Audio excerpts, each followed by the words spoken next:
Drama menggelegar pemain diaspora di Eropa. Pelatih baru FC Twente nekat tolak memainkan Maes Hilgers. Pemain andalan timnas kita justru dibekukan di klubnya. Apa maksud sebenarnya dari keputusan bikin panas kepala ini? Jangan biarkan rasa penasaranmu digantung. Tonton kabar lengkapnya dan bersiaplah ikut geram bersama jutaan fans Garuda. Kabar ini dijamin bikin banyak orang tercengang. Siap-siap, karena ini bukan kabar biasa. Copot Presiden AFC yang sering rujikan timnas Indonesia dan angkat Erick Thohir ke kursi tertinggi Asia, yaitu Presiden AFC, jadi tuntutanku. Usai Gianni Infantino tunjukkan hubungan erat dengan sang ketua PSSI, cukup sudah berapa kali Garuda kita diinjak-injak keputusan AFC. Inilah saatnya suara Indonesia menggema di kancah dunia. Mau tahu bagaimana langkah nyata Erick Thohir bisa jadi jawaban? Saksikan selengkapnya. Rasakan bara nasionalisme tidak ada. Guncang dunia sepak bola, timnas Spanyol ancam mundur dari Piala Dunia 2026 jika Israel lolos. Bayangkan negara besar sekelas Spanyol rela pasang badan demi prinsip. Apa benar timnas Indonesia juga akan mundur dari Piala Dunia 2026 jika Israel lolos? Jangan sampai cuma dengar setengah, simak kabar selengkapnya biar emosi dan fakta pecah di depan mata. Sebelum kita lanjut ke berita lengkapnya, jangan lupa tekan tombol subscribe, like, dan notifikasi channel Bolcast agar kalian gak ketinggalan berita terbarunya.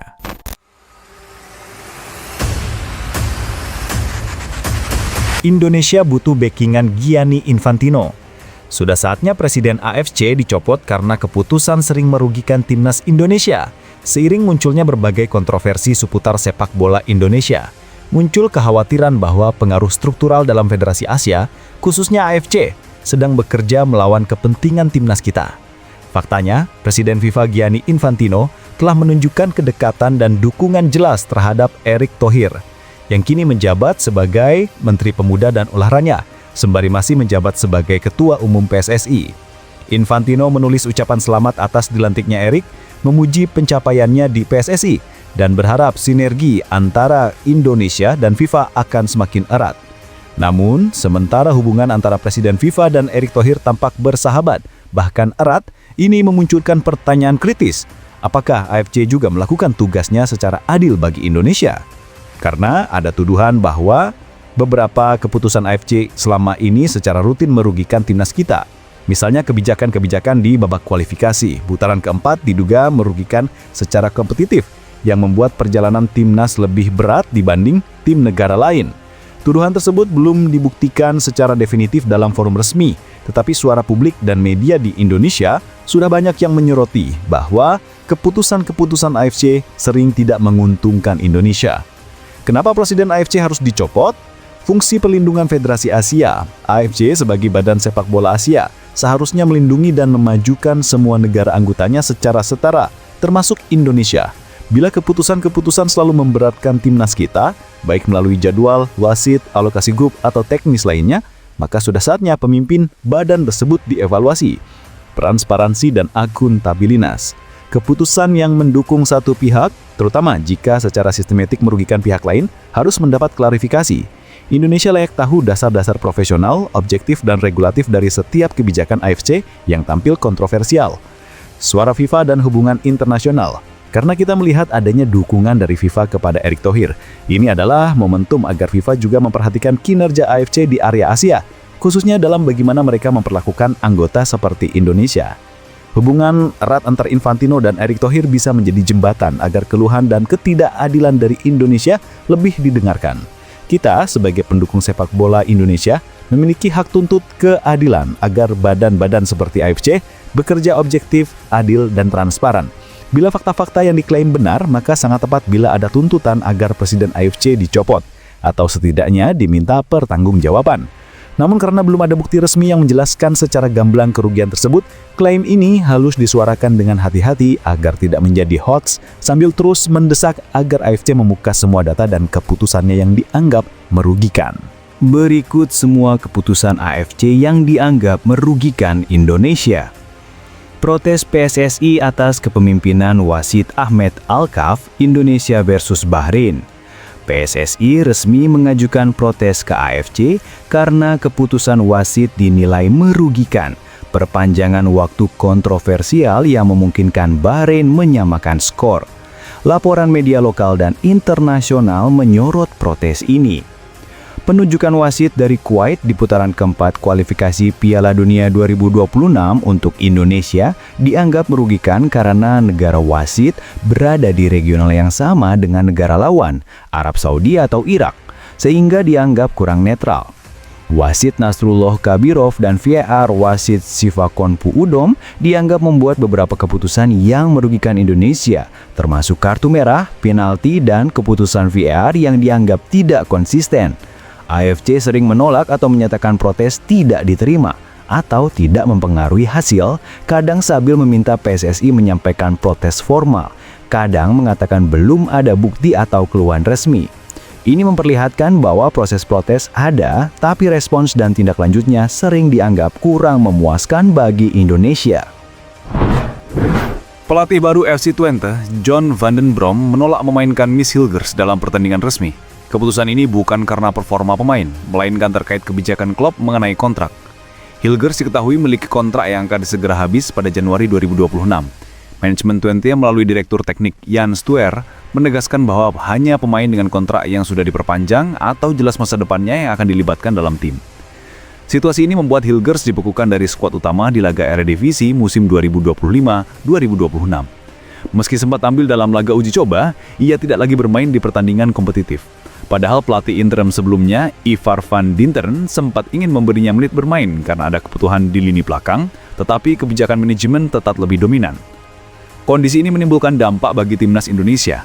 Minimnya menit bermain di level klub bisa mengurai ritme bertanding, kebugaran, dan peluang Hilgers untuk terus menjadi pilihan utama di skuad Garuda. Hal ini wajar menimbulkan kekhawatiran karena pemain yang tampil rutin di klub biasanya lebih siap menghadapi laga internasional. Bagi FC Twente, alasan finansial menjadi pertimbangan besar. Klub tidak ingin kehilangan Hilgers secara gratis ketika kontraknya habis tanpa kompensasi transfer. Dengan membukukannya, klub memberi tekanan agar Hilgers mau memperpanjang kontrak atau memberi kepastian terkait masa depannya. Fakta yang sudah jelas adalah bahwa Hilgers tetap dianggap pemain berbakat, sudah menjadi bagian dari timnas Indonesia, dan tidak dimainkan semata-mata karena kebijakan administratif. Pelatih baru tidak punya wewenang penuh untuk mengabaikan kebijakan manajemen. Jadi informasi yang beredar bukan hoax, melainkan keputusan resmi klub yang didasari strategi kontrak. Kritik publik tetap wajar, tetapi harus disampaikan dengan dasar fakta. Hilgers bukan dibekukan karena skill atau diskriminasi, melainkan karena kontrak. Transparansi soal negosiasi dan masa depan sang pemain menjadi kunci agar ia bisa kembali tampil di klub sekaligus menjaga kontribusinya untuk tim nasional. Dean Silent Zanderbergen adalah striker muda kelahiran Zoetermeer, Belanda pada 5 September 2001 yang kini memperkuat klub VVV Venlo di kasta kedua Liga Belanda. Namanya tiba-tiba ramai dibicarakan di Indonesia karena mengaku memiliki darah keturunan dari pihak ibu yang berasal dari Depok, Jawa Barat. Ia sendiri dengan tegas mengatakan bahwa sebagian keluarganya masih tinggal di Depok dan ibunya masih sering kembali ke kota tersebut. Dalam berbagai wawancara, Zanderbergen menyatakan keinginan kuat untuk suatu saat memperkuat timnas Indonesia. Ia merasa memiliki ikatan emosional dengan tanah leluhurnya dan tidak menutup kemungkinan menempuh jalur naturalisasi jika memang ada peluang. Media Indonesia mencatat bahwa ia sudah melakukan komunikasi awal dengan agen Fardi Bakhdim, serta sempat berbicara lewat video call dengan Hamdan Hamedan, staf ahli Kemenpora yang biasa mengurus pemain keturunan. Sejauh ini PSSI belum memberikan konfirmasi resmi apakah proses naturalisasi Zanderbergen sudah dimulai atau apakah ia sudah masuk dalam daftar pemain yang akan dipanggil untuk memperkuat timnas senior. Fakta yang ada baru sebatas keinginan dari sang pemain dan komunikasi awal yang sifatnya informal. Hal ini perlu dicatat agar publik tidak termakan isu bahwa Zanderbergen sudah pasti menjadi bagian dari timnas. Karier Zanderbergen sendiri masih dalam tahap berkembang. Sebelum bermain di VVV Venlo, ia sempat memperkuat tim muda dan cadangan di beberapa klub Belanda seperti TOGB, Excelsior Maasluis, Sparta Rotterdam U21 dan FC Dordrecht.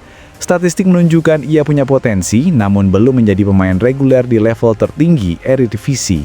Pernyataan kuat dari Depok yang viral di media sosial mencerminkan semangat dan kebanggaannya akan akar keluarga Indonesia.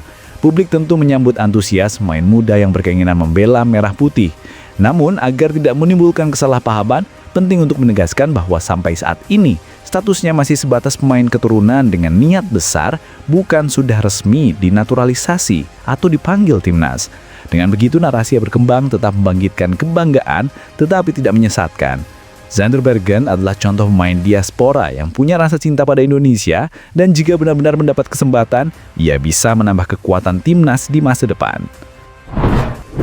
Belakangan muncul wacana bahwa Spanyol bisa saja mundur dari Piala Dunia 2026 apabila Israel lolos kualifikasi. Isu ini pertama kali ramai setelah Patxi López, juru bicara Partai Sosialis di Spanyol, menyatakan bahwa langkah mundur dari ajang tersebut bisa dipertimbangkan sebagai bentuk protes politik. Sikap ini didorong oleh pandangan bahwa Israel tidak layak tampil di ajang olahraga internasional akibat konflik di Gaza dan dugaan pelanggaran hak asasi manusia. Perdana Menteri Spanyol Pedro Sánchez juga pernah menegaskan bahwa organisasi olahraga dunia seharusnya mempertimbangkan kembali partisipasi Israel. Menurutnya, kompetisi internasional tidak boleh menjadi ruang normalisasi bagi negara yang tindakannya dipertanyakan secara etis. Pernyataan ini membuat rumor makin kuat bahwa Spanyol serius mempertimbangkan aksi boikot. Namun hingga saat ini, belum ada keputusan resmi dari Federasi Sepak Bola Spanyol atau FIFA yang memastikan Spanyol benar-benar akan mundur. Tidak ada dokumen resmi, pernyataan federasi, atau notifikasi kepada penyelenggara Piala Dunia yang menguatkan kabar tersebut.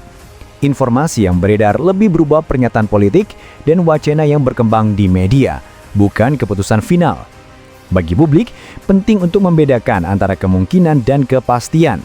Fakta yang ada menunjukkan bahwa pemerintah Spanyol memang vokal mengkritik Israel dan mendukung langkah sanksi di bidang olahraga. Tetapi secara administratif, timnas Spanyol tetap berada di jalur menuju Piala Dunia 2026 tanpa adanya pengumuman penarikan diri. Kesimpulannya, kabar mengenai Spanyol akan mundur dari Piala Dunia 2026 jika Israel lolos masih sebatas ancaman politik dan belum menjadi keputusan resmi. Narasi ini tidak bisa disebut hoax karena memang ada pernyataan dari pejabat politik, tetapi juga belum sah dianggap fakta penuh karena Federasi Sepak Bola Spanyol maupun FIFA belum mengeluarkan keputusan apapun. Publik sebaiknya menunggu klarifikasi resmi agar tidak terjebak pada informasi yang masih berupa spekulasi.